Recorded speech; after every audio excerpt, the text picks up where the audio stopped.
아까 장로님께서 기도하실 때 그 뱃속에 잉태되어 있는 아기가 그 바깥 세상이 이런 세상이 있다는 것을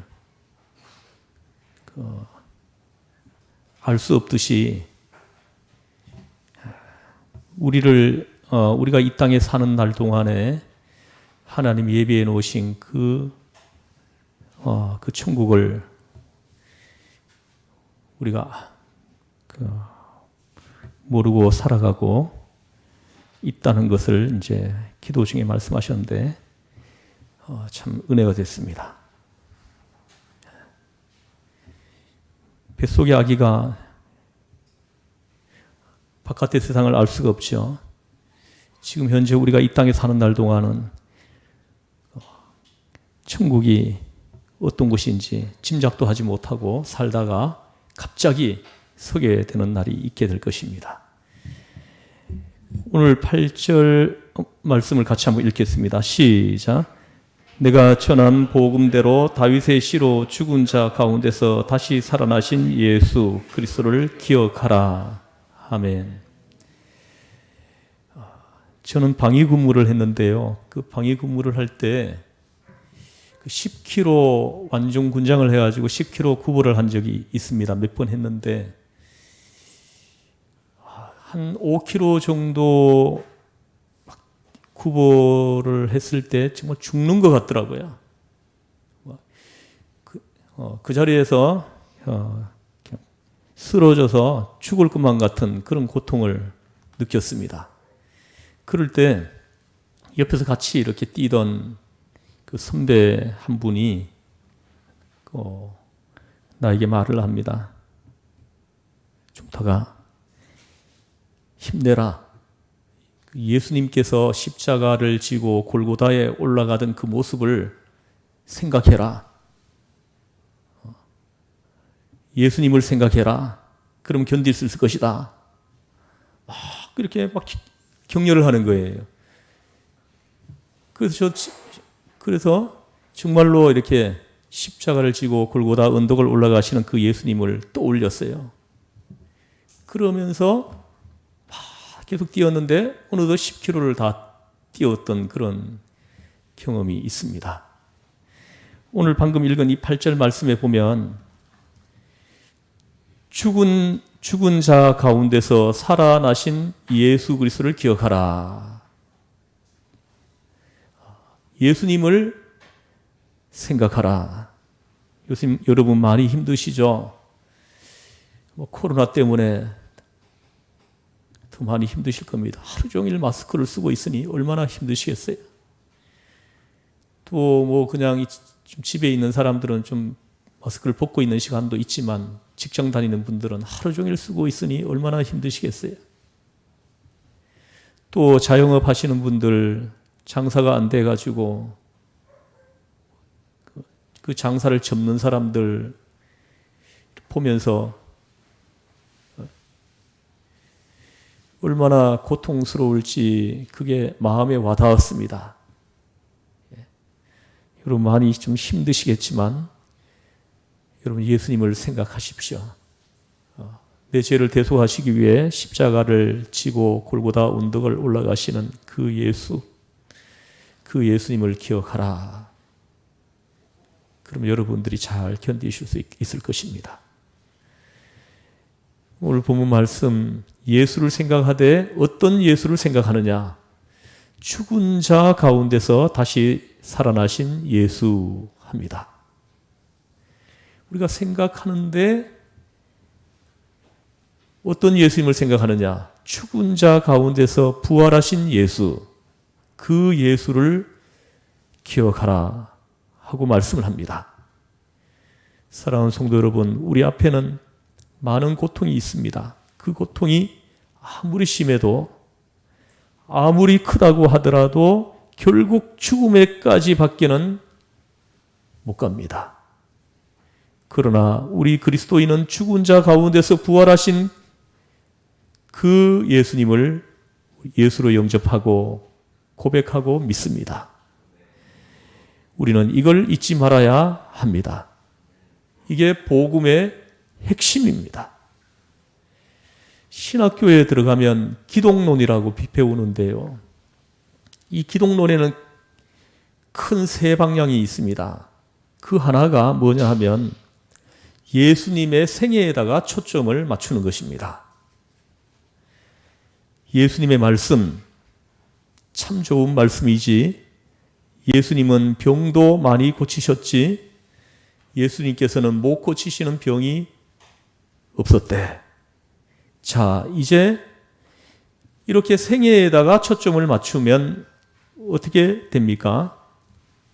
예수님 믿으면 병도 낫고, 예수 믿으면 지혜로워지고, 예수 믿으면 아주 훌륭한 사람 되고, 예수님 믿으면 성공하고, 사업도 잘 되고,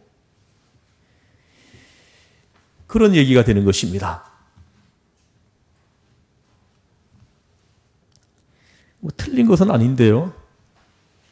그러나 이 예수는 하나의 스승으로서의 예수일 뿐인 것입니다.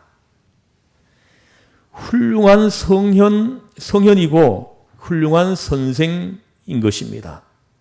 훌륭한 선생님이죠. 단연 훌륭한 선생님입니다. 그러나 이렇게 믿는 예수님은 복음이 아닙니다. 십자가와 부활, 그 예수를 믿는 것입니다. 내 죄를 대속하시기 위해 십자가에 못 박혀 피 흘려 죽으신 예수, 다시 부활하신 예수, 그 예수님을 구주로 영접하고 신앙을 고백하고 우리는 믿는 것입니다. 오늘도 보면은 그런 분들이 많습니다. 예수 믿어서 출세하고, 예수 믿어서 잘 되고, 예수 믿어서 마음이 편안하고, 또 예수 믿어서 성공하고, 그거 다 좋은 소리로 들리지만 엄격히 따져볼 때, 그러면 예수 믿어가지고 사업 실패하면 어떻게 할 것입니까? 예수 믿는다고 다 성공하길 바라십니까? 그것은 아니거든요. 예수 믿어도 실패해요. 그러면은 그렇게 되면 예수 안 믿으실 겁니까? 이제 예수를 어떻게 믿느냐 할 때 예수님의 생애에다 초점을 맞추려고 하는 것, 심지어 예수님을 본받아서 예수님처럼 살아보겠다고 가난한 사람 속에 들어가 살기도 하고 거리에서 불쌍한 사람 도와주고 하는데 그런 거 다 좋지만 사실 여러분 우리가 분별력을 가지고 여러분 봐야 됩니다. 그 속에는 그리스도가 없습니다. 그리고 은근히 예수님을 닮아서 내가 예수님이 되려고 하는 것입니다. 내가 예수가 되겠다고 하는 것입니다. 이게 문제인 것입니다. 이런 것은 예수를 믿는 것이 아닙니다. 일본 교회가 부흥이 안 됩니다. 일본 땅에 복음이 전해진 것은 한국보다도 약 100년 일찍이 복음이 들어갔어요. 그런데도 불구하고 교회가 부흥이 안 돼요. 지금 우리가 약 20% 정도가 기독교인이라고 하지만 일본은 1%도 안 됩니다. 지금 기독교인이. 여러분 왜 안 될까요? 일본에는 왜 교회가 안 세워지는 거예요? 어느 신학 교수가 이것을 연구했습니다. 그분 연구에 의하면 처음부터 일본에는 교회가 없었다는 것입니다. 처음 복음을 전해주는 사람들이 교회를 안 세웠다는 거예요. 구제만 했지.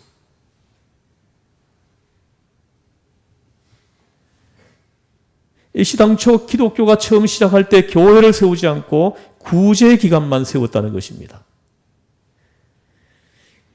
일본의 기독교인들이 전부 뭘 했느냐? 빈민구제를 했다는 것입니다. 예수님을 본받아서 이래 가면서 이거 어떻게 보면 잘한 것 같지만 여러분 우리가 말씀의 근거에서 잘 살펴봐야 됩니다. 그러면 그게 아니라는 것을 금방 우리는 분별할 수가 있습니다. 예수를 믿는 게 아니에요. 구제한 거지. 오늘도 가만히 보면 안 믿는 사람들은 기독교를 볼 때 이런 생각을 합니다. 기독교가 도대체 뭘 하냐? 예배당만 짓고 구제해야지. 구제. 불쌍한 사람들 도와줘야지. 불쌍한 사람들 이렇게 많은데 그걸 안 도와주고 교회만 자꾸 비대해지고 말이야. 물량주의에 빠지고 말이야. 이렇게 막 비판을 합니다. 이럴 때 대답하기가 참 어렵습니다. 사실 그런 면이 있거든요. 오늘날 교회가.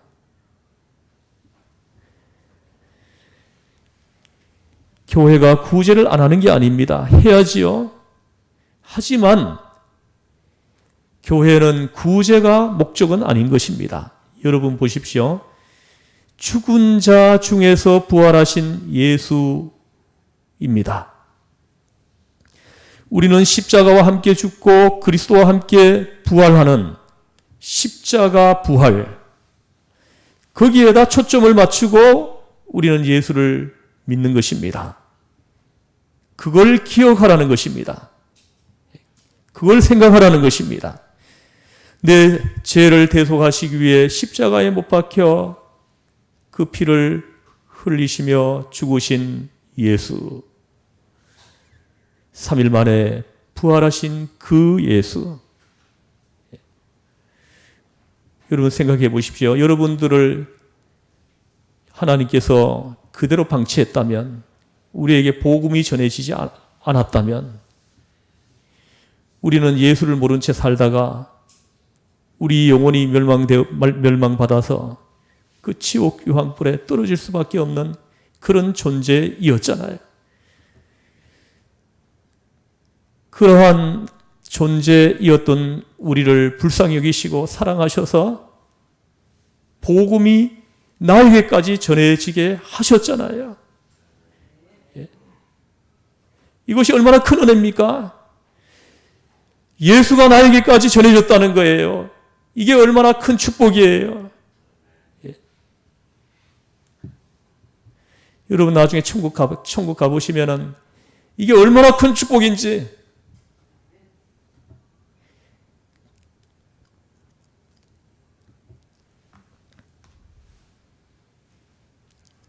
그 예수를 기억하라는 것입니다.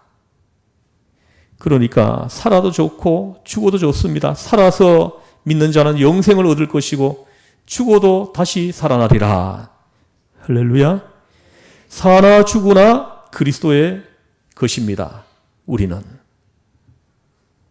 십자가의 그 예수, 십자가에서 피 흘리신 그 예수, 부활하신 예수, 거기에다 초점을 맞추고 거기에 하나 더 있습니다. 바로 재림하시는 예수님입니다. 다시 오실 예수님, 십자가의 예수, 부활하신 예수, 다시 오실 예수, 그 예수님을 기억하라 하고 말씀을 하십니다. 십자가, 부활, 재림 여기에 중심을 두고 믿는 신앙이 바로 믿는 신앙입니다. 거기에 생명이 있습니다. 거기에 구원이 있습니다. 거기에 제사함이 있습니다. 그 예수를 기억하라 하고 말씀을 합니다. 어떤 예수요? 십자가의 예수, 부활하신 예수, 다시 오실 예수. 그 예수님을 바라보라. 그 예수를 생각하라. 깊이 생각하라. 히브리서 3장에서는 그 예수를 깊이 생각하라 하고 말씀을 합니다. 히브리서 12장에서는 그 예수를 바라보라. 오늘 본문 말씀에는 그 예수를 기억하라 하고 말씀을 하시는 것입니다. 또한 복음을 생각하라 하십니다. 9절 말씀을 같이 읽어보겠습니다. 시작. 복음으로 말미암아 내가 죄인과 같이 매이는 데까지 고난을 받았으나 하나님의 말씀은 매이지 아니하리라. 할렐루야. 아멘. 얼마나 놀라운 말씀인지 모릅니다. 복음으로 말미암아라고 말씀합니다. 여기서 복음은 헬라 말로는 유앙겔리온입니다. 곧 가스펠이라는 말은 바로 복음을 가리킵니다. 십자가와 부활, 재림, 그것이 바로 나에게 주는 복음인 것입니다. 기쁜 소식이에요. 복음이 나에게까지 전해졌어요. 얼마나 놀라운 일입니까?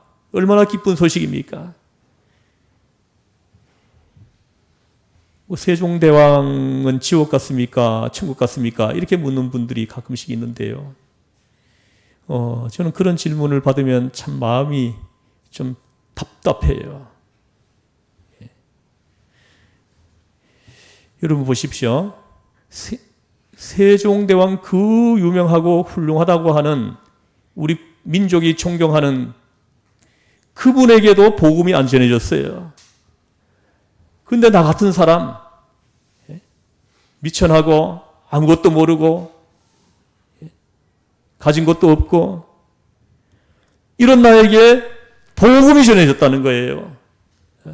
이런 나에게 예수님이 전해졌다는 거죠. 이게 얼마나 놀라운 축복입니까? 그걸 우리는 기뻐하는 거예요. 그걸 우리는 감사하고 그걸 하나님 앞에 찬양하는 거예요.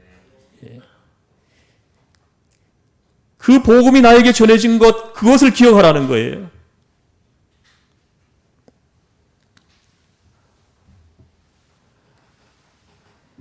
십자가 부활, 재림, 그것이 바로 나에게 주는 복음입니다. 여러분, 나의 복음이 무엇입니까? 여러분은 여러분이 가지고 있는 스스로 고백할 수 있는 복음이 무엇입니까? 출세입니까? 잘 사는 것입니까? 나의 복음은 오직 예수 그리스도이십니다. 예수님께서 나의 죄를 씻어주시고 지옥 갈 수밖에 없는 나를 사랑하셔서 십자가에 못 박혀 피 흘려 죽으시고 3일 만에 부활하심으로 내 죄를 사해 주시고 구원해 주신 그 예수님, 그 십자가의 복음, 우리는 이것뿐일 뿐입니다. 예수님을 생각하라. 십자가와 부활, 부활의 예수, 오늘도 다스리시는 예수, 오늘도 내 안에 임재하셔서 나를 통치하시고 나의 생각을 지배하시고 내 언어를 주관하시고 내 발걸음을 이끌어 가시는 그 예수, 그것이 복음입니다. 그 복음을 기억하라는 거죠. 그 예수님을 기억하라. 그리하면 모든 문제가 풀리게 되어 있습니다. 그 예수를 기억하면은 복잡한 그 모든 인생 문제가 하나하나 풀리는 거예요. 다른 예수를 자꾸 믿으니까 안 풀리는 거예요. 이제 사도 바울은 더 신비로운 말씀을 합니다. 바울은 지금 로마 감옥에 있습니다. 쇠사슬에 묶여 있습니다. 상상해 보십시오. 이 상황에서 그는 편지를 쓰고 있습니다. 그러므로 너무나도 현장감이 있는 말씀입니다. 복음으로 말미암아 내가 죄인과 같이 매이는 데까지 고난을 받았으나 하나님의 말씀은 매이지 아니하니라. 아멘. 어떻습니까? 죄인과 같이 고난을 받고 있다. 나는 죄인이 아닙니다. 그러나 죄인과 같이 다른 사람들 묶여 있는 것처럼 같은 죄인인 것처럼 지금 묶여 있는 것입니다. 쇠고랑에 채워져 있는 것입니다. 꼼짝 못합니다. 나가지도 들어오지도 못합니다. 실례지만 잠깐 화장실에 가려고 해도 간수하고 같이 가야 됩니다. 손이 묶여가지고 둘이 같이 가야 됩니다. 이렇게 힘들게 지내고 있습니다. 그곳은 요새처럼 이부자리가 있는 곳도 아니고 침대가 있는 곳도 아닙니다.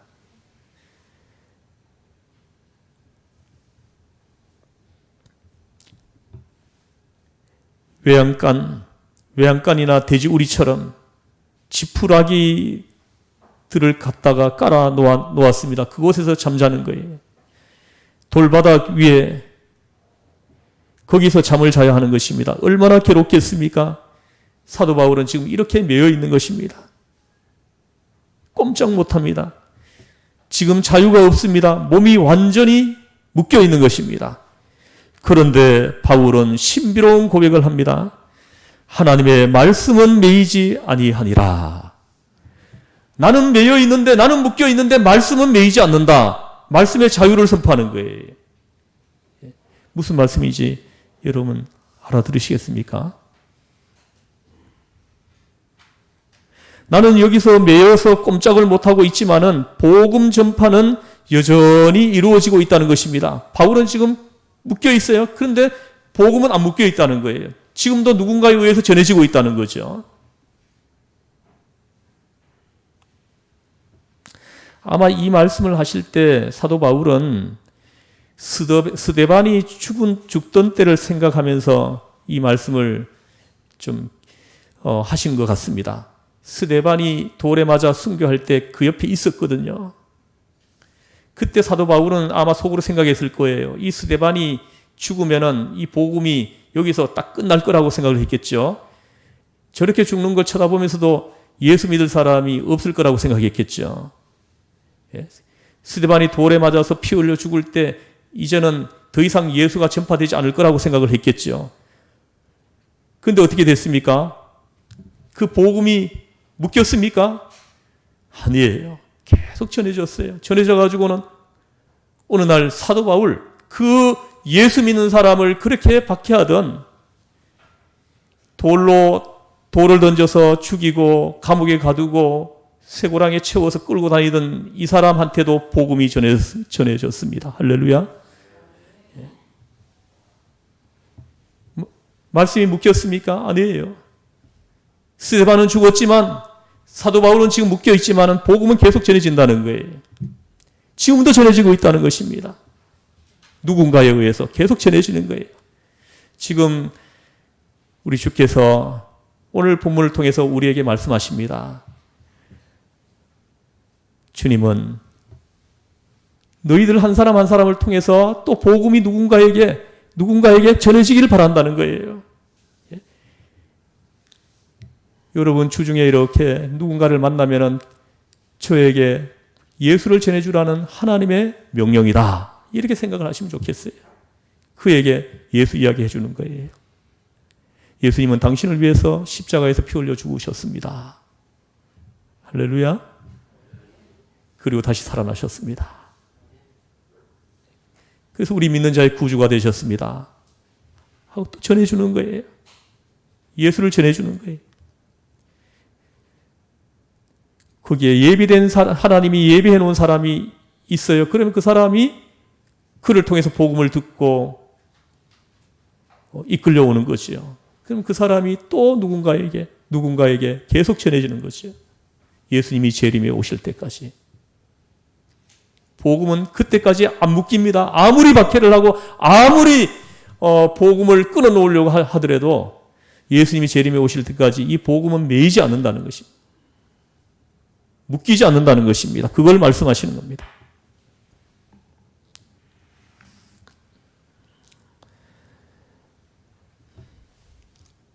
여러분 보십시오. 전도 안 하던 사람이 병원에 가서 몇 달 있다 나오면 전도하는 사람 저는 봤습니다.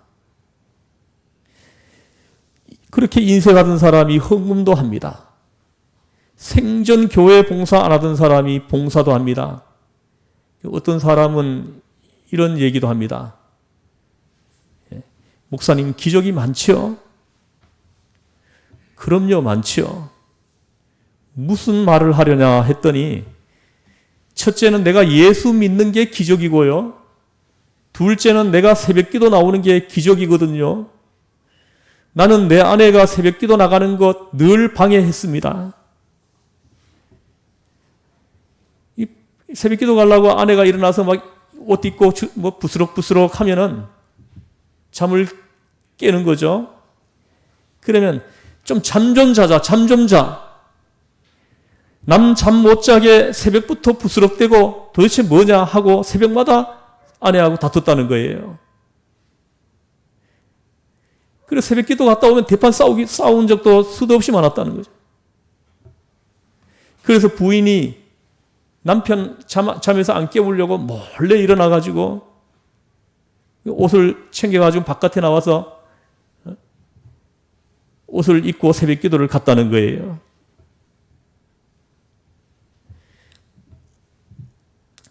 그걸 알면서도 어떤 때는 눈 감아주지만 대체로 한바탕씩 싸웠다는 것입니다. 이제는 그러던 내가 새벽 기도를 나온다는 거예요. 그게 기적이라는 거예요. 그게 기적이라고 지금 고백하는 거예요. 왜입니까? 병원에 가서 죽을 뻔하고 살아나왔거든요. 그러다 보니 새벽 기도 나가던 사람하고 싸우던 내가, 나가지 말라고 싸우던 내가 이제 새벽 기도 나오게 되었지요. 이게 기적이 아니고 뭐겠습니까? 기적은 분명히 있습니다. 그러더라고요. 확실히 있네요. 했습니다. 여러분 보십시오. 사람에게는 실패가 있습니다. 하나님의 사업에는 실패가 없습니다. 말씀은 영원히 매이지 않습니다.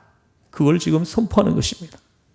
내가 지금 감옥에 있기는 하지만 복음은 매이지 않는다 하십니다. 오늘 10절 말씀을 같이 한번 읽어보겠습니다. 시작. 그러므로 내가 택함받은 자들을 위하여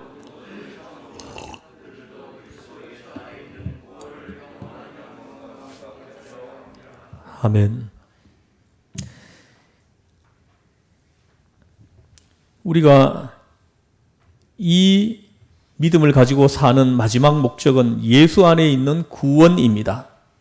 그리고 영원한 영광과 함께 구원도 간신히 얻는 구원이 아닙니다. 고난과 함께 얻을 수 있는 것은 순교자의 영광입니다. 영광스러운 구원을 말씀하시는 것입니다. 근데 옛날 우리 어머니 세대들이 하는 말이 있습니다. 예수 믿어가지고 천국을 턱걸이에서 간다 했습니다. 간신히 들어간다는 것입니다. 아마 여러분 중에도 여기에 해당되는 분들이 많을 것 같아요. 제가 볼 때. 평생 예수 믿어도 전도한 사람 하지 못하고 예수를 영접하고 예수를 고백했으니 구원은 받겠지만 영광스러운 구원이 아니고 부끄러운 구원이 되겠죠. 그래서야 되겠습니까?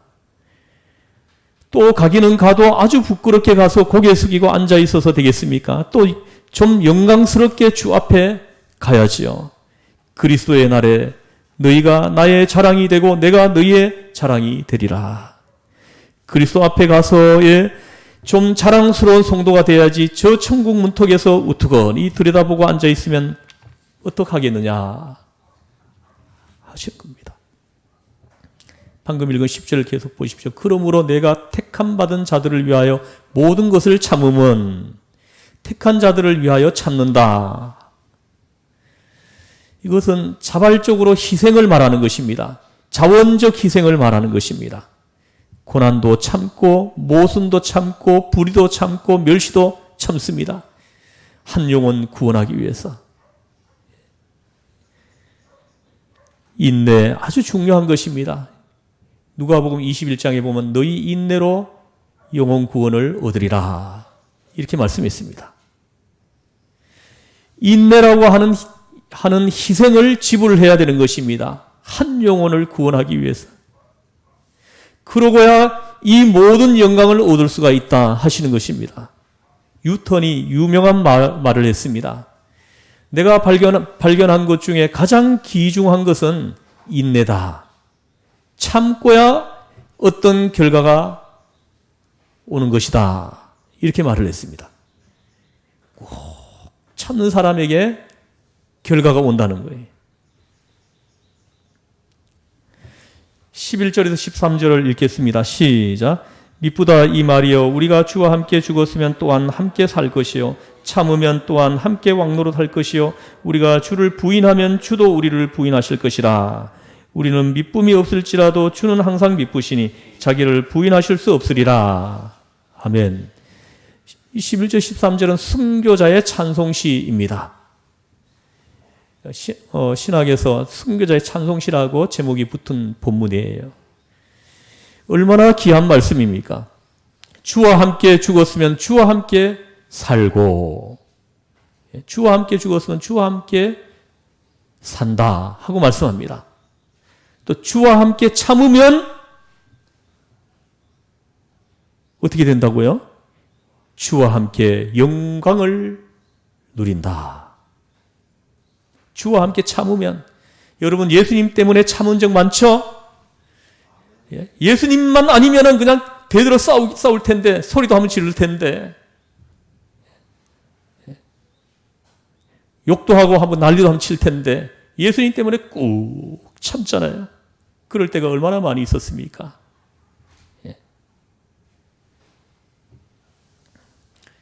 주와 함께 참으면 주님 때문에 참으면 주님과 함께 영광을 누리게 될 것이다.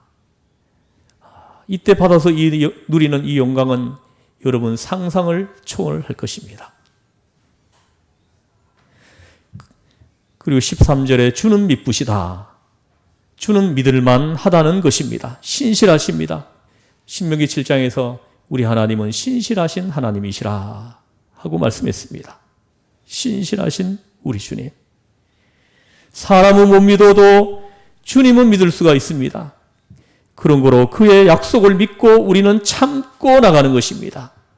그 주님을 의지해서 그 주님을 구주로 고백하고 그 주님을 믿고 참으면서 나가는 것입니다. 특별히 그리스도와 함께라고 말씀합니다. 이것이 중요합니다. 예수 이름으로 사는 것은 그리스도와 함께라고 그리스도를 생각하면서 사는 것을 그리스도와 함께라 말하고 더 그리스도인으로 순결한 그리고 그리스도의 거룩한 본을 따라갈 때 그것이 바로 그리스도와 함께인 것입니다. 그리스도처럼입니다. 빌라도 앞에 서서 말없이 서 있으시는 예수님. 한마디 할 법도 한데 한마디도 하지 않습니다.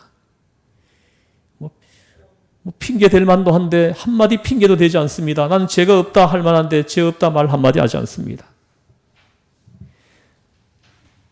그 자비하신 예수님, 그 따뜻하신 예수님, 그 모든 모순과 불의함을 참고 그냥 십자가에서 피 흘리시면서 내 죄를 대속하시기 위해서 돌아가신 그 예수님의 그 침묵, 그것을 본받으라는 것입니다. 우리가 참지 못할 때 그 예수님을 기억하라는 거예요. 그 예수님을 기억하고 꾹 참으라는 거죠. 그리고 입을 열지 말라는 거예요. 예수님 마치 짐승처럼 끌려가서 얻어맞았지만 한마디도 하지 않았다는 거죠.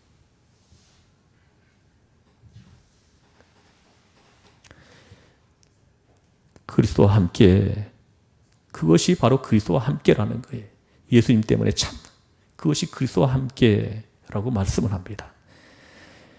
기도하겠습니다. 하나님 아버지, 오늘 이 주신 말씀이